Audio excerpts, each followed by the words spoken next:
it's been interesting watching you go through your evolution of your faith. Pre-2022, former atheist, a couple of the things you've said in the past, God isn't real because you can't prove it. Okay, kind of like that was more the Malcolm X argument, right? Bad things happen to good people and good things happen to bad people far too often for God to exist. I'm the center of my universe. That's pre-2020. Then gradually you start talking about Christianity and, you know, in 2020 you made a video announcing that you were wrong about what you had said previously about God, right? Now you start saying people are who are atheists are angry, bad energy people, and I don't want to be on that team anymore. And even if God is not real, the world is a better place if people do believe in God. I know God is real because there's so much evil in the world that there has to be an equal and opposite force. The devil can't exist if God does not. And if you look at the world today, it is very obvious that the devil does not exist. And I'll go to the last one here with Muslim. Quotes from you. Christians don't have a religion anymore because they tolerate everything and stand for nothing. And by the way, I actually agree with you, the fact that they're tolerating way too much. Islam is the last religion on the planet. God is something to be feared, respected, and to prove yourself to, which means you got to earn his right. It's a, hey, I want to earn your right and your respect, right? How did you go, if you don't mind talking about your own evolution? Because us as men, if you knew me at 25 years old, you probably would have liked that party with me. I was a selfish guy. I was a guy you would have thought I was, right? And we go through this phase of where the selfishness kind of comes down a little bit. You still need to be selfish because you need to be driven, but to the point where you're like, listen, man, I got to really do something. And then somehow, some way, God enters. What's been your evolution of your faith, and where are you at today? Yeah, I think Newton's, his third law, equal and opposite force, what you just said there is absolutely true. There has to be an equal and opposite force to all the evil in the world. And that the equal and opposite force to all that evil has to be God. And I've talked about this at length, even with atheists. And I try and say that regardless of whether you're an atheist or not, you're thinking of God as a man in the sky, but you need to think of God as a concept as a whole. And once you do that, it's impossible to accept that he doesn't exist, right? I said to the atheists, I said, let's say there was 2 islands. They're shipwrecked, right? And there's 2 islands. Both of them are full of savages. On one island, you and your friend are shipwrecked. On one island, your friend goes and he crashes and they kill him and they eat. And you go to another island and they want to kill you and eat you, but they don't because it's against their religion. Did God save your life? Who cares? Who doesn't even know the name of their God? But their God said, don't kill shipwrecked survivors. And now you're alive. So their God saved your life. The concept of God in and of itself saved your life. You owe God just for the concept of it, the idea of it. So even the idea of opposing evil as a whole is a belief in God. So you're either an evil person or you believe in God in some regard. And then once I understood that there had to be an equal and opposite force, I was raised Christian. I live in a Christian nation. Romania is actually, I think, the 2nd or 3rd most Christian country on earth. It's a very Christian country here. It's churches everywhere. They strongly believe. And that's where I began my journey. But I always had a very healthy respect for Islam because I understand that to a degree, to have a religion at all, you have to have an intolerance to a degree. Because without an intolerance, you don't have rules. You don't have laws. You don't have any, like you said, you have to earn God's respect. If you're a religion which is tolerant of everything, then you don't have to earn God's respect. You can be a bad person and do bad things. God loves me, so it's fine. Well, no, it's not, because that's not the point of the religion. So then you extrapolate that out, and I was sitting and thinking, well, what's the primary function of a religion? And the primary function of a religion, I don't believe it's the religion exists so I can live forever. I mean, that's a nice thought. But I think on a macro level, the primary objective of a religion is to restore and contain some degree of traditional value within the society. How do you judge? Let me change the way I worded that. How do you judge the success of a religion? I don't think you can judge it by the number of people who join it, because there's lots of people who are Catholic who don't act Catholic. They don't act in any way particularly Christian. Anyone can say they're something. You can walk into a strip club and everyone says, oh, Christian. Doesn't mean anything, right? So how do you judge the success of a religion? Well, I like to think the best way to judge the success of a religion is how successful is it at fighting evil?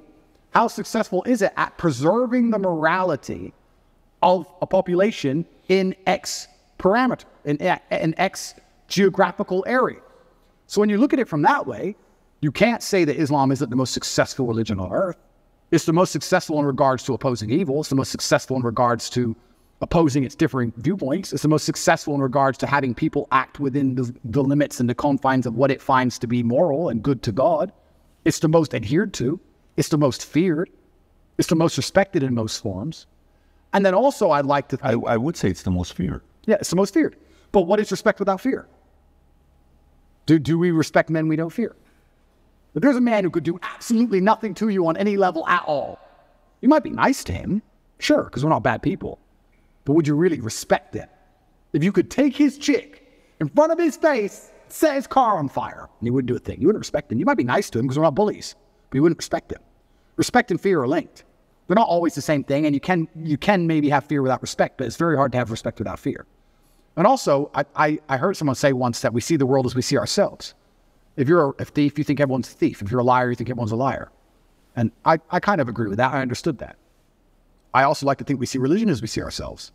I like to see myself as a person whose respect you have to earn. I like to see myself as a person who has strong, rigid boundaries. I like to see myself as a person who will stand up and say, no, that's wrong. I like to see myself as a person who's not afraid of being shamed by whatever community for saying, I don't agree with that particular ideal. I like seeing myself that way. So if I'm going to see myself that way, then I'm going to naturally align with a religion that operates within that form. So when I say Islam is the last religion on earth, I say it because it seems to be the only one who will stand up and say, no, we don't care. No, that's not what the book says. No.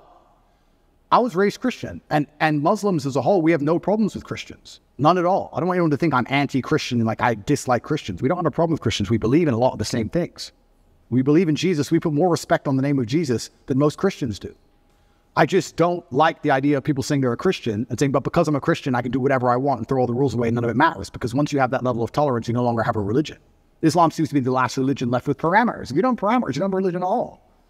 So the closer I found myself to God, the closer I found myself to Islam. That's just how it ended.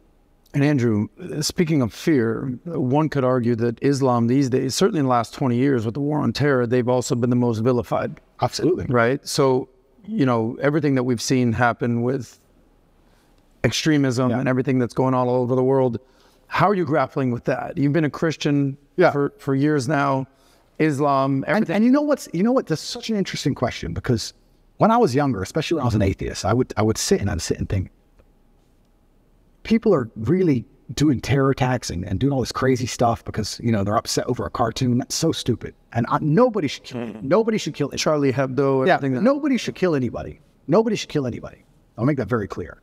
But also part of me is now saying, why would you want to insult the prophet for billions of people? Why would you want to do that? I don't even want to make the argument against free speech. I'm not even saying you couldn't be allowed to. This is a sensitive subject. I'm just saying, what kind of person wakes up and thinks, I want to do that?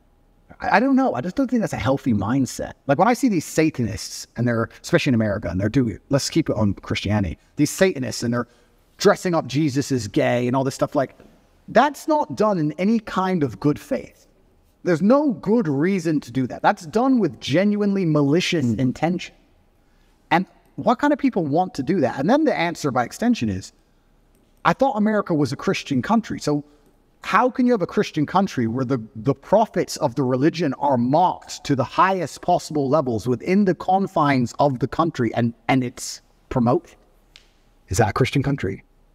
Doesn't seem like a Christian country to me. I don't think the same thing would happen with Islam in Saudi Arabia. I can't imagine that happening. So how can you say we're a Christian country, but everyone's mocking our God on the streets? Ha, ha, ha. It's on Netflix, ha, ha, ha.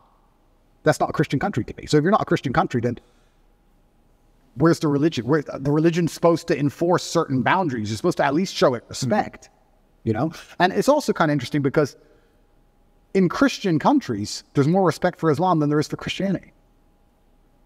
In a Christian country, name one.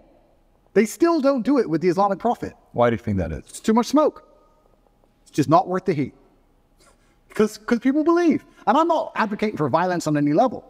I'm saying that even these degenerates who are trying to destroy people's belief in God, like we've discussed earlier, because they don't want you to have any baseline morality. If you believe in God, there are commandments, yes and no. That baseline morality prevents you being an absolute slave. So they're trying to destroy it. But even those degenerates who are trying to mock and disgrace God, understand there's a point where it just backfires and ooh, this is smoke. And they don't want the smoke. And shouldn't God be feared? I'm scared of God. It's the only thing I fear. I fear God. He can put me in jail. I know I'm telling the truth. God's on my side. I fear God. So God should be feared. So once again, does anybody fear the Christian God? I haven't seen anybody scared of him in a long time. And it's kind of crazy because it's very interesting. The mass migration, all these things are leftist policies, but then also Islam is the most right-wing religion on earth. It's kind of very interesting. I grew up in England, and I grew up in Luton, which is a town which is mainly Muslims. It's a huge Islamic community.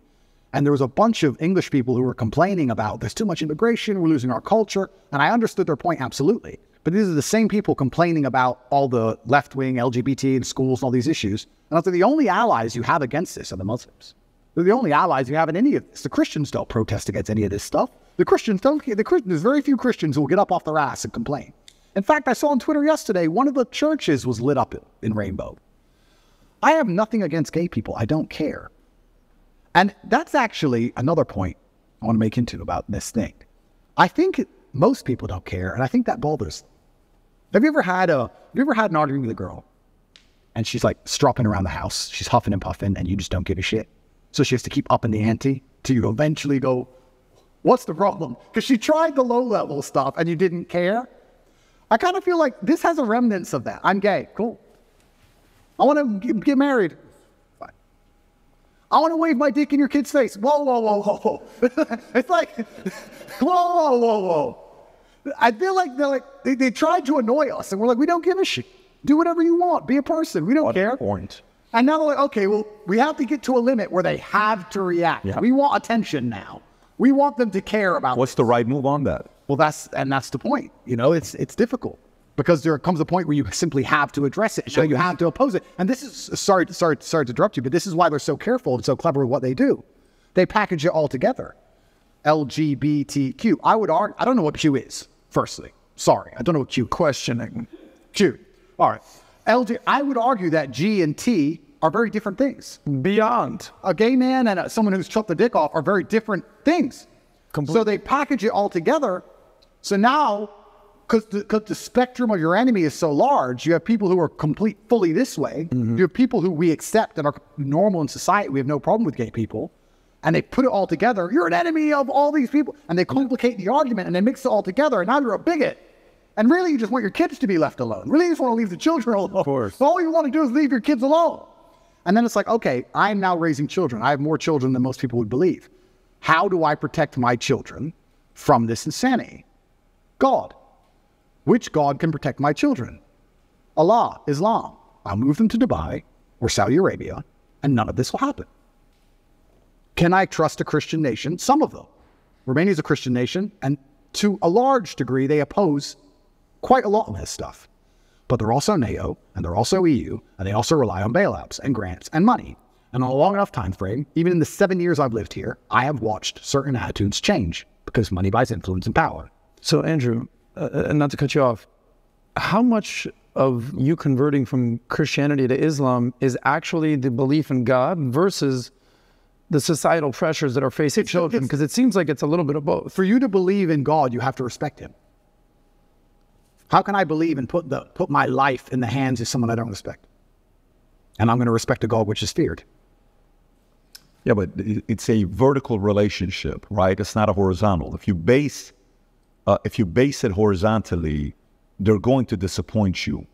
If you think about, if you're going to believe, let's go believe Prophet Muhammad, his teaching, and let's go believe the Bible, NIV, and Jesus, Father, for God so loved the world that he gave his, you gave your son for me. Let's say that's true. And you're doing it based on faith. Who would do such a thing for me? What a level of sacrifice for you to do that. Who am I for you to be so worried about me? If you look at it from that angle, it's not necessarily coming from a place of fear. It's coming from a place of grace. It's coming from a place of love. It's coming from a place of, a different feel. Because I do believe the part that upsets me is the fear aspect, that they're allowing others to mock your God, to mock Jesus, to mock whatever religion it is you're a part of, and you're kind of like, oh, they're just funny, man. So, no, it's not funny. You just crossed the line. Like JC has that one line where he says, don't tell me why what the guy said about me. Tell me why he was so comfortable saying it to you. 100%. Tell me why he say comfortable to you. So I think that's the part about faith. I understand when you're saying the fear and the respect side. So that's the part where fear is needed. I totally agree. Yeah. But the part where you were making a point about LGBTQ, you're like, I don't even know what Q stands for, is this questioning. And then you're like, well, gay, okay, cool. Trans, listen, man, spectrum.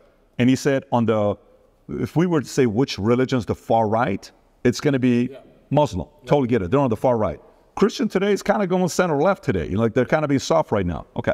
So if I want to raise my kids, I'm going to take my kids to, Dubai, and I'm going to take my kids to Saudi Arabia. Why? Because I'm defending against some of these immoral philosophies that they have. I don't want to go there. I actually understand that argument. Yeah, and I want to make one more point. I do believe there is one God, and I believe there's many different paths to God.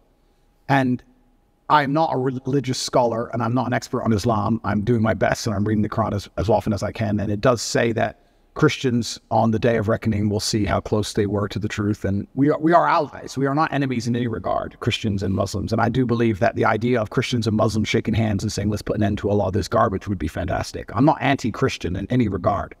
I just found myself, as I became more and more religious, seeking and looking for a faith which not only I could be proud of, but a faith which was guiding in regards to, I don't know what a Christian would answer to certain questions nowadays. What does a Christian answer to, I'm a transsexual and I want to show your kids my genitals? What's a Christian? Well, a Christian's supposed to say no, do they? I know what my Muslim friends would say. I don't know. If you're a Christian, I don't know how you're supposed to act. I don't know what you're supposed to adult. I don't get it anymore. The true believer says the true believer. The true believer. Yeah. But how many are true believers? I don't know. I see all over Twitter, all these churches are losing their minds. It seems very complicated. Islam seems very, very simple. You know what's right. You know what's wrong.